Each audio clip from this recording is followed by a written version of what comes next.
თუ დაეცემი, ის წამოდგომაში არ დაგეხმარება. თუ შეცდები, ის სახალხოდ დაგცინებს. ის ნერვებზე თამაშის ვირტუოზია და კოჟრებზე დაბიჯების დიდოსტატი. ის შეიარაღებულია მიკროფონით და ძალიან საშიშია. ჯოკერი, დავით ლიკლიკაძის საავტორო გადაცემა. უსმინე ყოველდღე, შაბათ-კვირის გარდა, ძველი ქალაქის ეთერში. ჯოკერი, სასაცილოა. არჩევნების მეორე დღეს უამრავმა ადამიანმა გამოთქვა წუხილი იმის გამო, რომ პარლამენტში ვერ მოხვდნენ დავით უსუფაშვილი, ირაკლი ალასანია, ნინო გოგუაძე. ნამდვილ ნინო გოგუაძეზეა საუბარი, თორემ ვიღაც ნინო გოგუაძე კი მოხვდა პარლამენტში. ასევე ხმალაძე, ასევე კორძაია, ასევე ძმები ბერძენიშვილები და სხვა. მართლა იმდეს დაწყდა გული, ამის ნაცვლად ხმა რომ მიეცათ ამ პატივცემული პარტიების სასარგებლოდ, არ არის გამორიცხული ისინი პარლამენტში გვეხილა. ეს გადაცემა ჯოკერია, მე დათო ლიკლიკაძე ვარ. თქვენ გვისმენთ რადიო ძველი ქალაქის ეთერში FM 107.9. გამარჯობა. წლევანდელი საპარლამენტო არჩევნები მონაწილეობის დაბალი დონით ხასიათდებოდა. საარჩევნო უბნებზე ამომრჩეველთა მხოლოდ 51% გამოცხადდა. ქართველი ელექტორატის თითქმის ნახევარი სახლში დარჩა, რაც საქართველოს მთელი პოლიტიკური ისტებლიშმენტისადმი ხალხის საყოველთაო იმედგაცრუებაზე მიუთითებს. აღსანიშნავია, რომ ვერც ერთმა მთავარმა შედარებით პატარა პროდასავლურმა პოლიტიკურმა პარტიამ, ირაკლი ალასანიას თავისუფლებმა დემოკრატებმა და დავით უსუფაშვილის რესპუბლიკურმა პარტიამ პარლამენტში შესვლისათვის დადგენილი 5%-იანი ბარიერი ვერ გადალახა.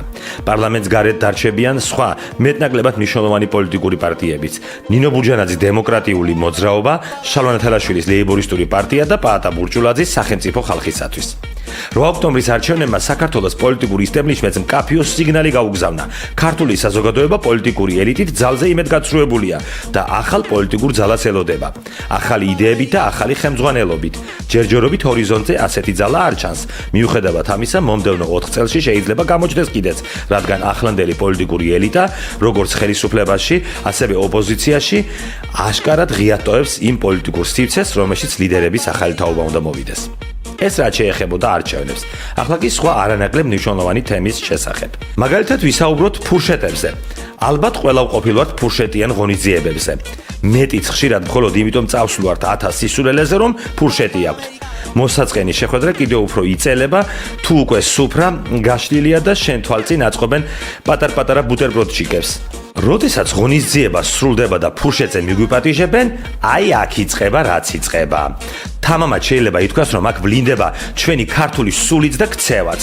ვერც ღვთისაგან ნაბოძები ორი გოჯა მიწა, ვერც უძველესი ცივილიზაციის კერა, ბაზალეთის ტბის ძირას აღმოჩენილი აკვანი, 26 საუკუნოვანი ქართული ებრაული მეგობრობა, ლომისის მადლი, საქართველოს სინგაპურიზაცია და თითო სოლარიუმი ყველა ოჯახს აღუდგება წინ ფურშეტისაკენ აზვირთებულ ქართველობას.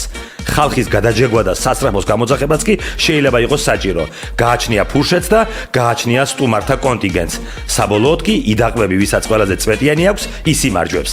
ეს გადაცემა ჯოკერია. მე დათო ლიკლიკაძე ვარ. შევხვდებით ერთმანეთს ყოველდღე, შაბათ-კვირის გარდა.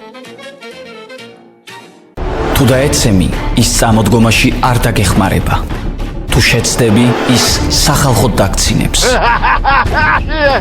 ის ნერვებზე თამაშის ვირტუოზია და კოჟრებზე დაბიჯების დიდოსტატი. ის შეიარაღებულია მიკროფონით და ძალიან საშიშია. ჯოკერი, დავით ლიკლიკაძის საავტორო გადაცემა. უსმინე ყოველდღე, შაბათ-კვირის გარდა, ძველი ქალაქის ეთერში. ჯოკერი, სასაცილოა.